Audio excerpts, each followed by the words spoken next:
Happy brain dump, everybody. So another quick little let's get her done type of no edit video. I wanted to chit chat a little bit about, it's January 15th, so we're 2 weeks after the New Year's, and likely you've probably not fulfilled your resolution. There's a good chance that you have fallen off, and that's okay. You're only human. And I'm not here to pat you on the head, on the bum, be like, good work, little boy, good work, little one. No, I think what we forget is that you don't need January 1st to start doing the things that you want to do. But what you do need, I think, are really important. Two things. Is I think you need accountability, and I think you need a plan. I, for one, I have the gym on lock, no big deal, but cardio is usually a little bit more challenging for me. I'm very much one of those seasonal affective disorder, sad people.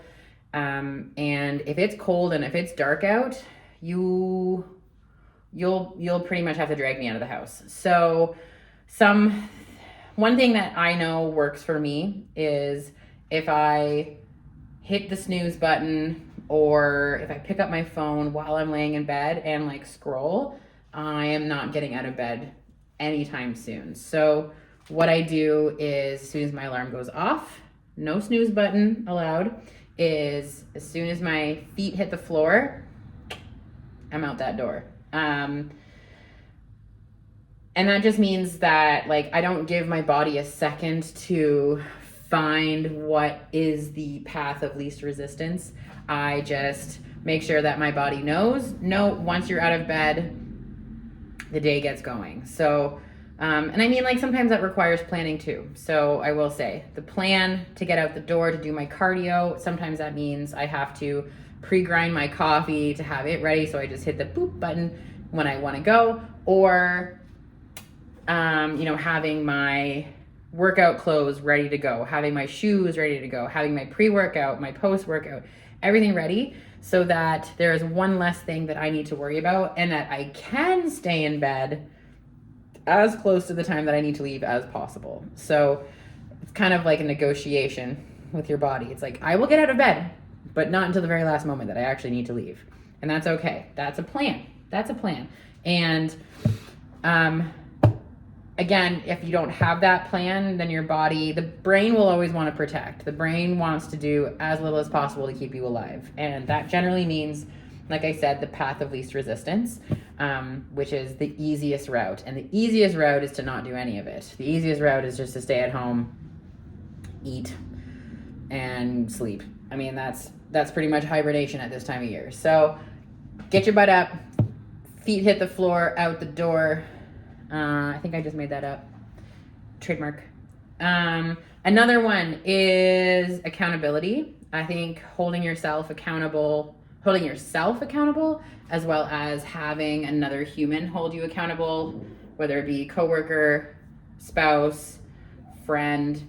I work as a personal trainer, so I have to get up because there are people who have literally paid me to kick their butts in the gym. And so I definitely have that monetary obligation, moral obligation. And for me, it's just fun. I like to personal train. So but I have to get out and leave. And if I don't show up, what's going to have them showing up? So really important that I am committed to myself, right? I told them that I would be there at 6 a.m.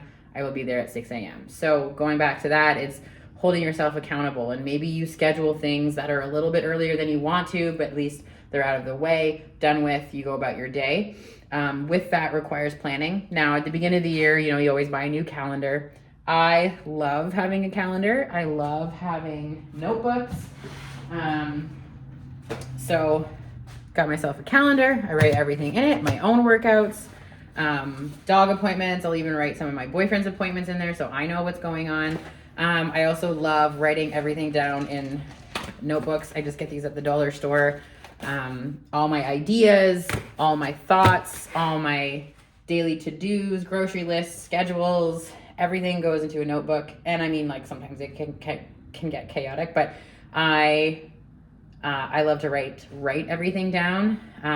I think that goes a long way with when you do have a goal or you do have plans, is when you put out your goal or you put out your plan, when you give it life by writing it down. And, like, you know, all for all my millennials out there, go get yourself some funky sparkly gel pens and you can color code everything and it makes it more fun, you know, so it doesn't seem so laborious sometimes. But if you give your goal and if you give your plan life, it takes on its own identity. And so I have a client who loves to make vision boards, goal boards, whatever you want to call them.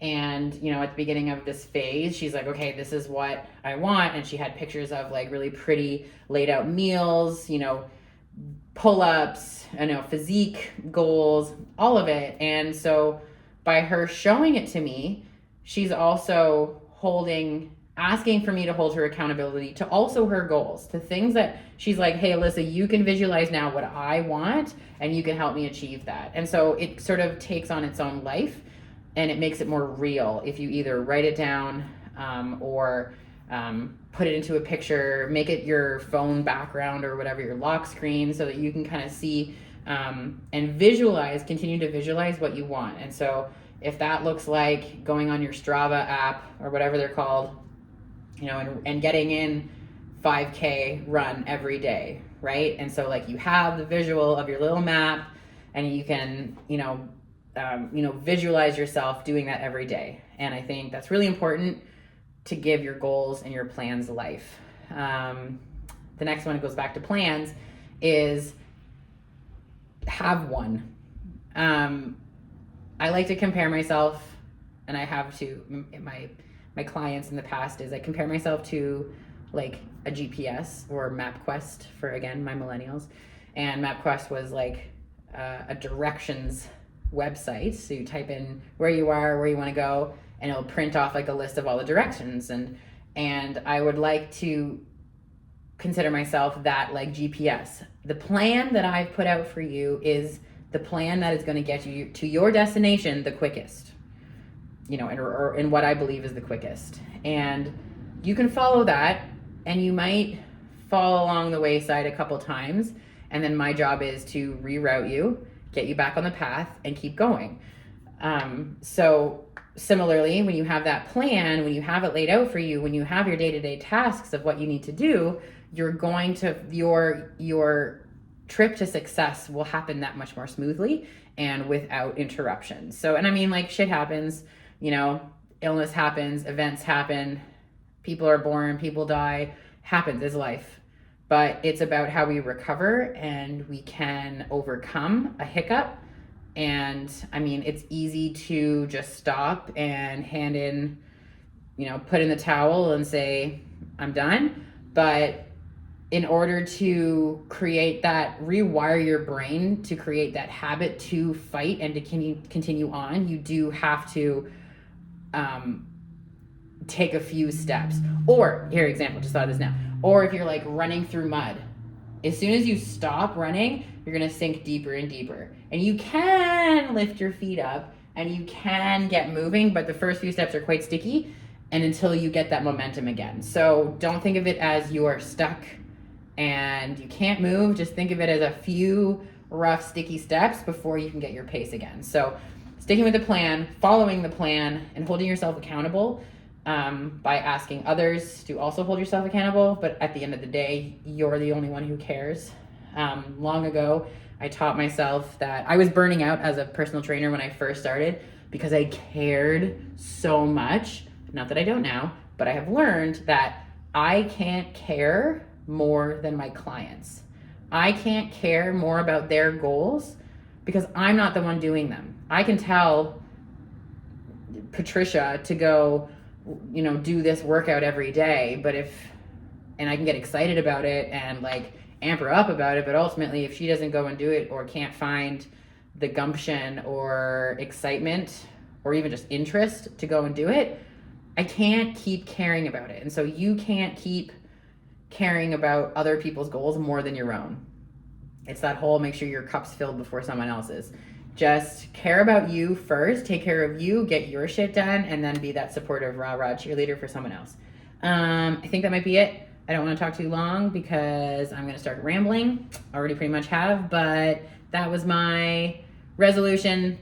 Get your shit done in 2026. Get her going. Get a plan. Get an accountability buddy. I can be one if you want. Okay, bye.